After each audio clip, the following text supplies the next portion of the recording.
اچھا جی، اب میں آتا ہوں جی محرم میں دسترخوان وسیع کرنا کیسا ہے. اس بارے میں ایک روایت ہے کہ عاشورہ کے دن جو اپنے اہل و عیال پر دسترخوان وسیع کرے گا، ان کو کھلائے گا، تو اللہ اس کے رزق میں برکت دیں گے. یہ روایت سند کے لحاظ سے کمزور ہے. بعض علماء کی رائے یہ ہے کہ اگرچہ کمزور روایت ہے مگر فضائل میں چلتی ہے، تو کوئی اچھی نیت سے دسترخوان وسیع کر دے. وسیع کر رہا ہے نا، کوئی یتیم کے منہ سے نوالا تو نہیں چھین رہا نا، کھلا ہی رہا ہے. تو اگر کوئی گھر والوں پہ اس دن اچھا کھلا دے گا تو اس میں کیا حرج ہے. بعض علماء کی یہ رائے ہے، وہ بھی اصحاب علم ہے. لیکن بندہ ایک کو ہمیشہ سے ایک اشکال رہا ہے کہ جب ایک بالکل بے غبار صحیح حدیث ہمارے سامنے موجود ہے تو اس کے مقابلے میں ایسی کمزور روایت کو ہم کس بیس پہ ترجیح دے سکتے ہیں. ہمارے سامنے جو بے غبار اور بالکل مستند حدیث ہے، جس کی سند پہ کوئی کلام نہیں ہے، وہ ہے روزہ. عاشورہ کے دن روزہ رکھنا چاہیے. روزہ اور دسترخوان آپس میں جمع نہیں ہو سکتے. یعنی عاشورہ کے دن جب آپ دسترخوان وسیع کریں گے تو روزہ کیسے رکھیں گے؟ تو بعض لوگوں نے یہ تعویل کی ہے کہ افطاری میں کر لیں آپ. تو افطاری میں تو 10 تاریخ نہیں رہے گی نا، 11 شروع ہو جائے گی، وہ تو 11 محرم ہو جائے گی.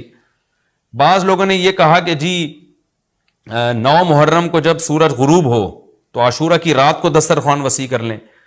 تو حدیث کے ظاہر سے تو عاشورہ کا دن معلوم ہوتا ہے کہ جب عاشورہ والا دن شروع ہو چکا ہو، یعنی صبح صادق کے بعد.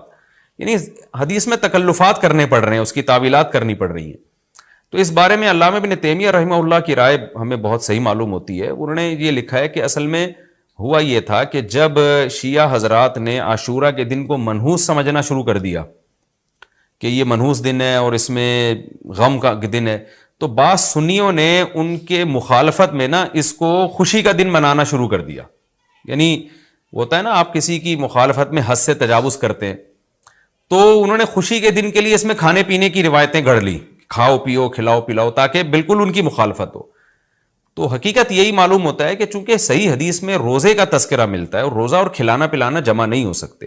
اگر یہ جو دوسری عاشورہ کے میں کھانا کھلانے والی حدیث بھی بالکل بے غبار اور مستند ہوتی نا، تو ہم دونوں کو جمع کر کے تعویلات کر لیتے کہ جی افطار میں کھلا دو اور سارا دن روزہ رکھو، یا نابالغ بچوں کو دن میں کھلا دو اور بڑوں کو روزہ رکھوا دو. تو ہم تعویلات کرتے اگر یہ اسی ٹکر کی حدیث ہوتی. لیکن یہ کمزور حدیث ہے، تو اس کو اتنی صحیح مستند روایت کے مقابلے میں ہم کیسے لا سکتے ہیں؟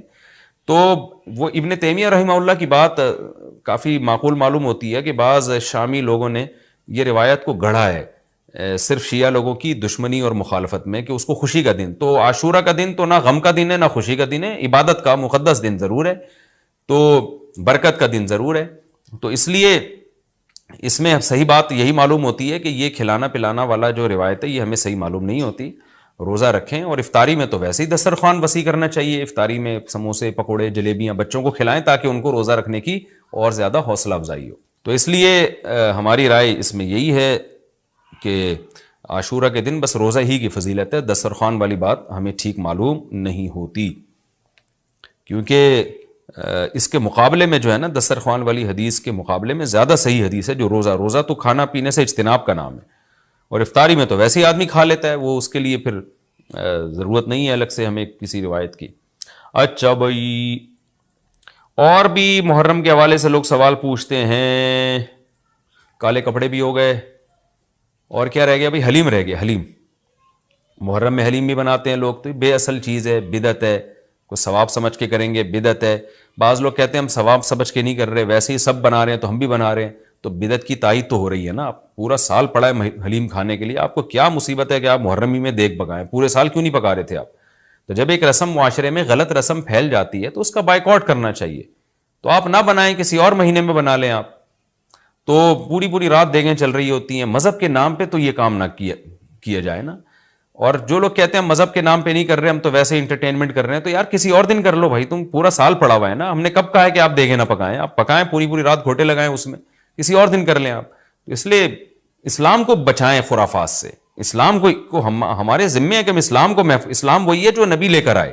الیوم اکملت لکم دینکم واتممت علیکم نعمتی ورضیت لکم الاسلام دینا. اللہ کہتے ہیں آج کے دن میں نے دین مکمل کر دیا. جب یہ آیتیں نبی پہ نازل ہو گئیں تو اس میں حلیم نہیں تھا، محرم کا حلیم. دین مکمل ہو چکا، اس کو رہنے دیں آپ. اور پھر وہی ہے کہ جب آپ روزہ رکھیں گے تو حلیم کھائیں گے کس وقت؟ رات کو آپ کھائیں گے تو رات کو تو ویسے ہی کم کھانا چاہیے، سونے کے لیے اللہ نے رات بنائی ہے، کھانے پینے کے لیے تھوڑی بنائی ہے رات. دن میں آپ نے روزہ رکھنا ہے، تو وہ یہ روزے سے بھی میچ نہیں کر رہا ہے یہ جو حلیم ہے نا. اس لیے اس سے اجتناب کریں، ایوائڈ کریں. جو گلی کے لوڑے لپاڑے بنا رہے ہوتے ہیں ان کو محبت سے سمجھا دیں، یار اگلے دن بنا لو، باز آ جائے ٹھیک ہے، نہیں تو پھر نکل لیں آپ پتلی گلی سے، الجھے نہیں لوگوں سے. پہلے تو میں یہ عرض کروں محرم کی اسلام میں فضیلت کیا ہے اور کیوں ہے یہ فضیلت. رسول اللہ صلی اللہ علیہ وسلم نے فرمایا کہ محرم کو آپ صلی اللہ علیہ وسلم نے شہر اللہ قرار دیا ہے. صحیح حدیث ہے کہ آپ صلی اللہ علیہ وسلم نے فرمایا، صحیح مسلم کی حدیث ہے کہ رمضان کے روزوں کے بعد سب سے زیادہ جو روزے افضل ہیں وہ شہر اللہ المحرم، اللہ کے مہینے محرم کے ہیں، یعنی اللہ کی طرف اس محرم کی نسبت کی جا رہی ہے. تو یہ ایک بڑی فضیلت کی چیز ہے. اور قرآن میں جن 4 مہینوں کو محترم قرار دیا ہے، عرب ان مہینوں میں جنگ و جدال کو حرام سمجھا کرتے تھے کہ یار یہ ناجائز ہے، اس میں جنگ نہیں کرنی چاہیے، ان مہینوں کا احترام لازم ہے. ان میں 4 مہینوں میں محرم بھی ہے، محرم، رجب، ذی الحجہ، ذی قعدہ، ذی الحجہ، یہ 4 مہینے ہیں جو محترم ہے. لیکن اس میں پھر رجب بھی داخل ہے اور ذی قعدہ بھی اور ذی الحجہ بھی، تو یہ بھی ہے.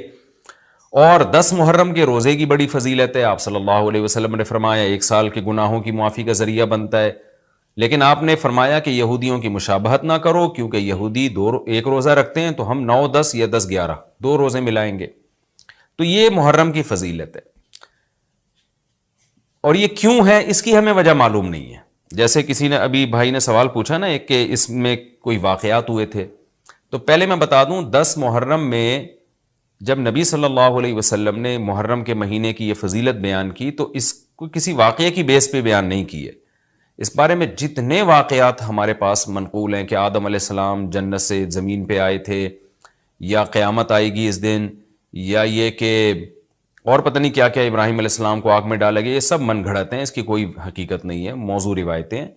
البتہ اس دن موسیٰ علیہ السلام اور بنی اسرائیل کو فرعون سے نجات ملی تھی، اس بارے میں روایت سندن بہتر ہے، یعنی اس کو مستند روایت کہا جا سکتا ہے. تو وہ